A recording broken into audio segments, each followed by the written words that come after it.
Hello, hello, hello. How are we doing? Okay. It's so good to look out and to see everyone here. And so there's a lot of familiar faces through my community here at Forefront, through my family, through years and years of knowing each other, college, CSI, community spaces, all the different places. So thank you. This is an honor on Pride Sunday. And I just want to begin.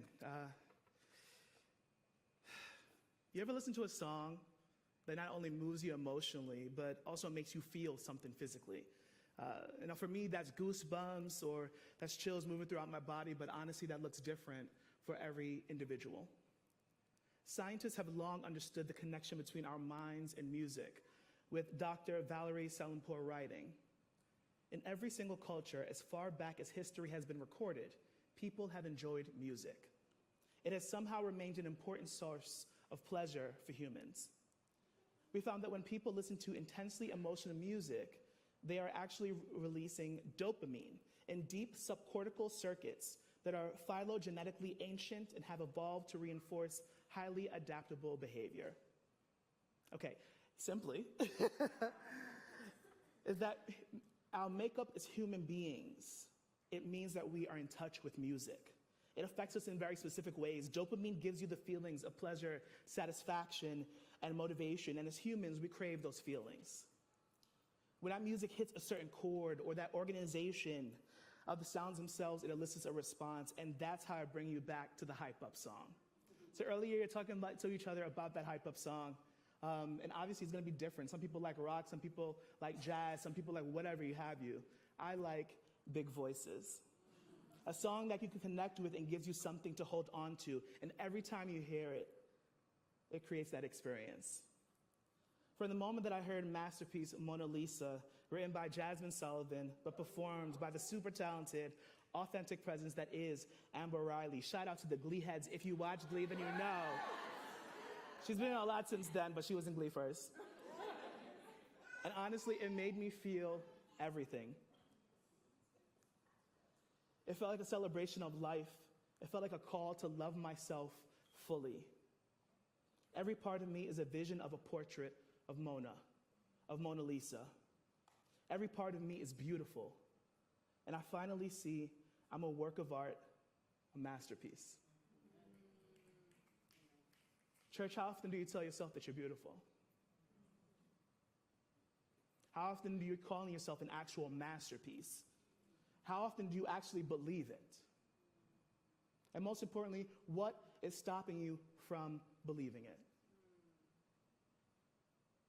That's one of the reasons why I have this song in the first place, because when that does stop me, when I forget, I need something to remind me. I recognize it's the nuance of believing in myself and then forgetting. It's the both and. Yeah? To come back to the idea that I have everything that I need innately, while also participating in systems that tell me I need to learn more. I need to do more. I need to be more. Systems that have viewed me as a number, an archetype, or a statistic.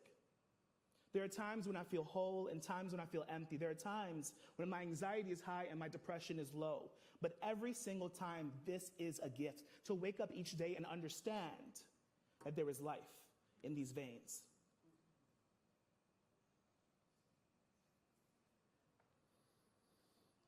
What has stopped you from remembering all these amazing things about yourself?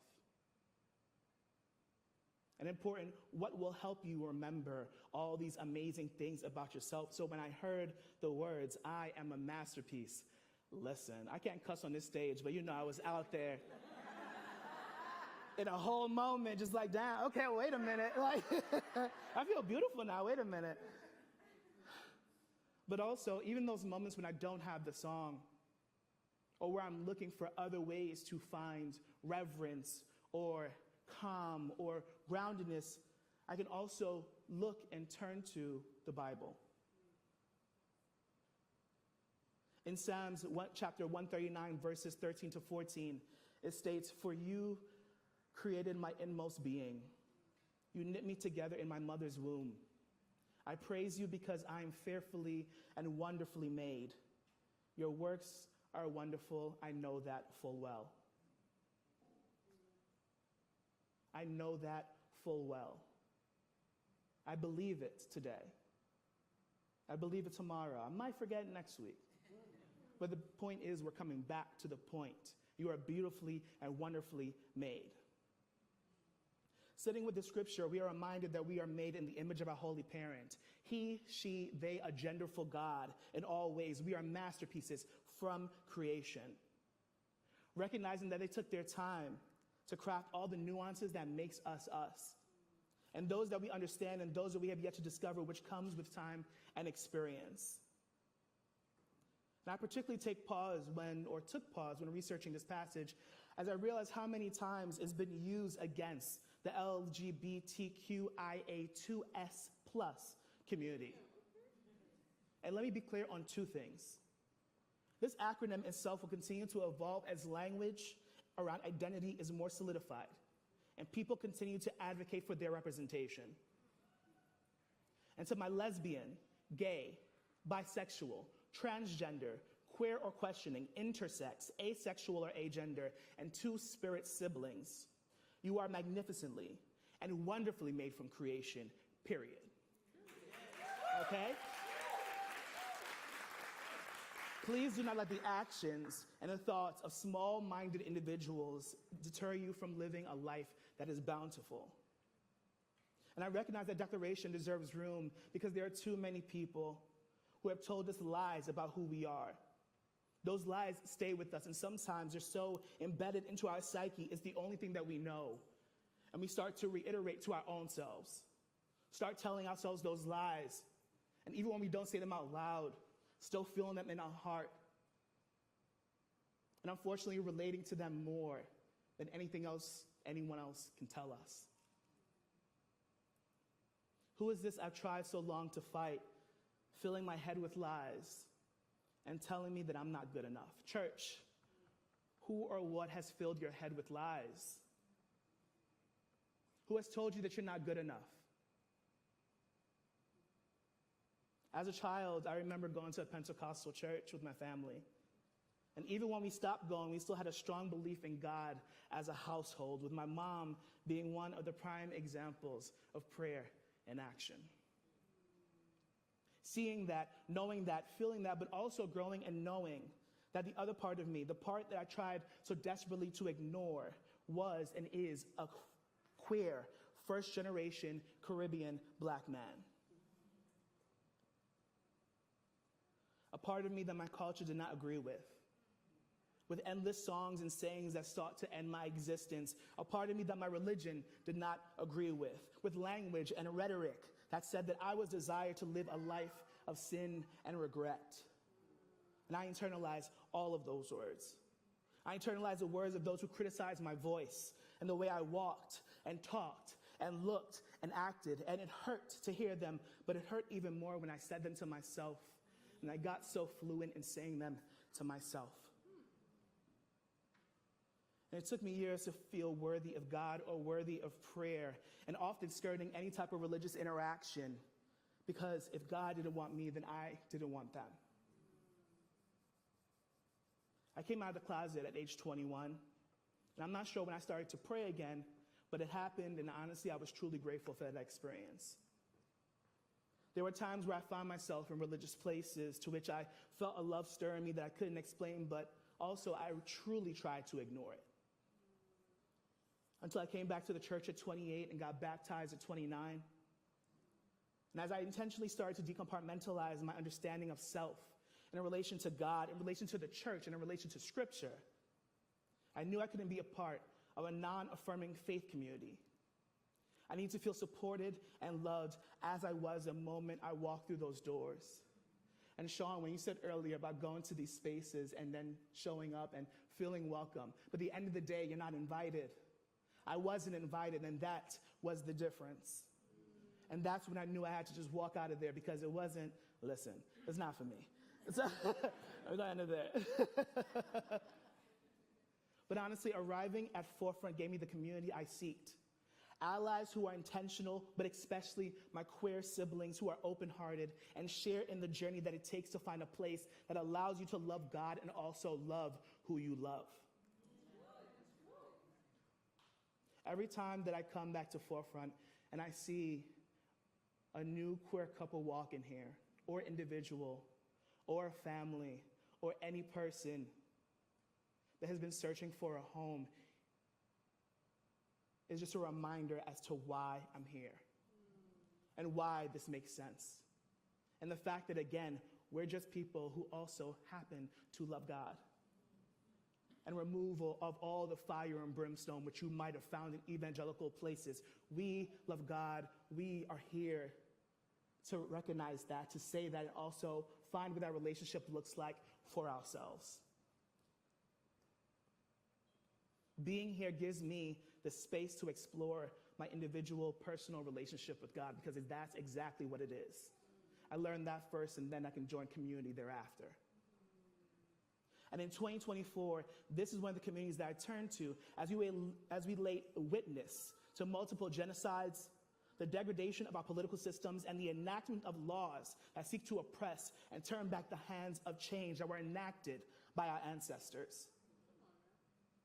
We are divinely created, and if we are lucky, we are given another day to live that which we call life, and we call the human experience for whatever amount of time that looks like on this earth. To understand the complexity of what that means is to also understand the complexity of ourselves. There is opportunity to discover who and what God is, and who and what we are as individuals. There's an opportunity to be the light that God intended us to be. A year ago, I preached on the parable of the lamp, and shout out to the Forefront's preaching boot camp. So we give congregants the opportunity to preach without having some sort of being part of formal clergy. And that was the first time that I got to express myself on this stage. And we spoke to the light of the world. The light of the world, Scripture states, you are the light of the world. A town built on a hill cannot be hidden. Neither do people light a lamp and put it under a bowl. Instead, they put it on its stand and give light to everyone in the house. In the same way, let your light shine before others, that they may see your good deeds and glorify your parent in heaven. Matthew chapter 5, verses 14 to 16. You are a light in this world. You are unique. You are a gift. A light so powerful, so bright, cannot be diminished. Our light is the defining thing that makes us us, and we are built to move mountains and endure. It also recognizes that sometimes enduring takes every part of our being. Sometimes hiding ourselves feels easier than showing up authentically and vulnerably in our bodies and in our spirits and in our minds. But at what cost? Church, if we continue to hide ourselves, the change that we are destined to make, to create, to experience, and to feel wholeheartedly will not come to pass. The point is, remembering who you are gives light to all of those around you. What is waiting to blossom by your rays of light? Who is waiting to feel seen and feel heard by your presence? Truly understanding yourself is hard work, and honestly, how you think, how you act, how you show up for yourself, and how you show up for others is all wrapped up in how you heal. It's all hard work. This gift called life is complex. God is complex. I particularly appreciate Octavia Butler's framing in her book, The Parable of Talents. She offers, God is change, and hidden within change is surprise, delight, confusion, pain, discovery, loss, opportunity, and growth. As always, God exists to shape and be shaped. As always, our lives exist to shape and be shaped. But what does that actually look like, and what does it actually feel like?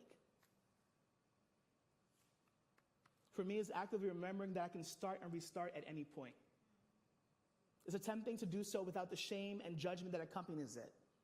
It's giving myself grace for whatever process looks like, and is moving through and not moving past. This is an active process that you're intentionally stepping into. Move through that with your heart, with your being, and with your soul.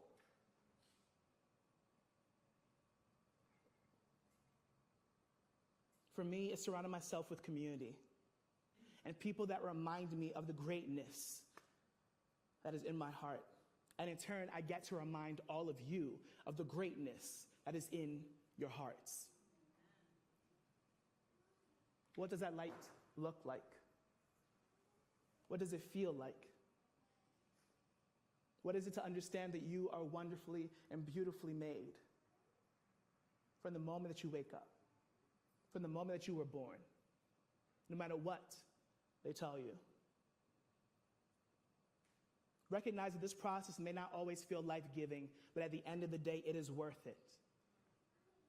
To understand your luminescence, to let that shine, to live your greatness, it is worth it. Let my colors paint the sky.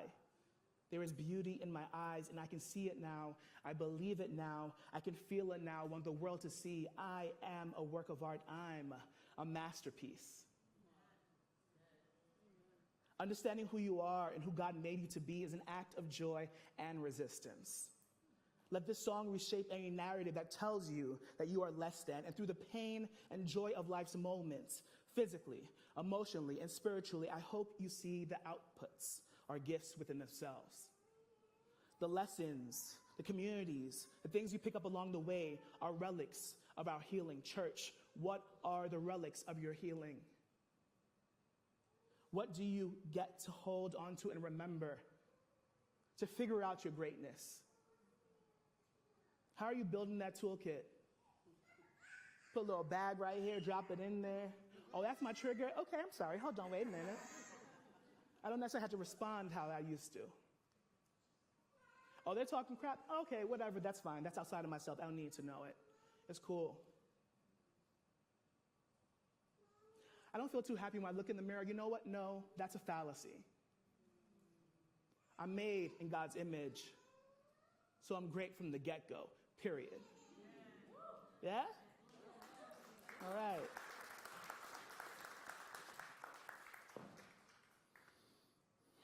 What are the relics of your healing? And what do you need to hold on to remember it? Whatever you need to remember, honestly, find it. Know that you are light, that you are beautiful, that you are courageous, you are unique. You are spirit-filled, you are divinely and wonderfully made, you are a gift within the gift that is our planet. Relish the understandings and the chances to see yourself in action, to feel and know flow intimately. Find your support systems. For me, that looks like my family, who I'm blessed to live near. My friends, who pick me up when I felt broken. My community, who continues to challenge me and co-create a way forward that I dream of and actively participate in. My therapist, who helps me think critically about my assumed way of beings. And in all the ways, I want to just close my eyes and tell her she could stop talking for a moment. You know, like, dang, like, you don't need to tell me all of that. But also recognizing that I need to have that mirror to my face so I can see who I am, to critically understand what's happening within me, through me, and how it's flowing out. This church allows me to do life with some dope folks who love God. Support systems are filled with people and things that give a damn that you exist in only the way that you can exist, near and far, living and departed. Hold them close. Remember who you are. Remember the strength that you contain to show up amidst difficult moments. Choose to heal. Work on yourself in a thoughtful, compassionate, and loving way. Your triggers and coping mechanisms don't have to look the same every single time. Give yourself the love you deserve. Give yourself the love you deserve. I choose to give myself the love I deserve. See how you shine in only a way that you can because you are divine. When is the next time that you will tell yourself that you are beautiful? What lessons have you learned that you will take and add to your toolkit? That's how we remember who we are. That's how we continue to be lights on that hill. That's how we continue to walk this earth with the magic that courses through our veins. And on this Pride Sunday, and every day, we recognize and we know we are beautifully and wonderfully made. Thank you.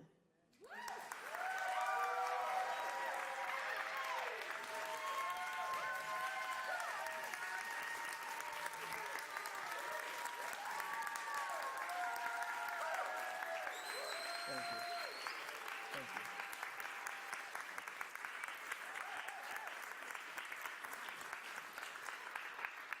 So this is an honor just to be on this stage and talk to all of you and, now I'm past the initial, pieces and stuff so I can relax a little bit. But I also, Cynthia, you said to me, this was, and I'm sorry, I'm put on the spot, but this is the first time that you got to celebrate Pride inside of a church. And I also got to see you sing on a stage with a Pride flag hanging from you. And this is the first time that I've been on a stage or at church that had flags in front of me, or that I felt so at home in. So I just want to also just take a moment to just close our eyes and sit in this feeling and recognize that there's a world that accepts us exactly who we are, when we are, where we are, and how we are.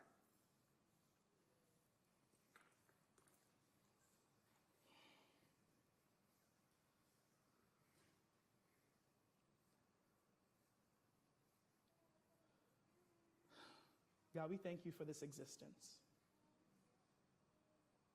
We thank you for everything that you are feeling right now in your hearts and in your soul. We thank you for every declaration that you want to make to yourself, to your family, and to your community. And we thank you for every lesson we've learned in strife, in healing, and in experience.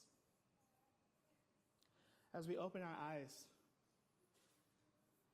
I want to invite anyone who wants to publicly share their identity on this stage with community, with yourself, for everyone in the room, everyone joining virtually, for whatever that looks like for you. And so as we start to line up on the side of the stage, if you feel called to do so, know that this is a church, and we hold space for congregants to publicly share their beauty and their existence with their community twice a year publicly. That's on National Coming Out Day. That's another time today on Pride. There is no pressure, and just know whether you declare it on stage or in silence, God still loves you exactly the way you are.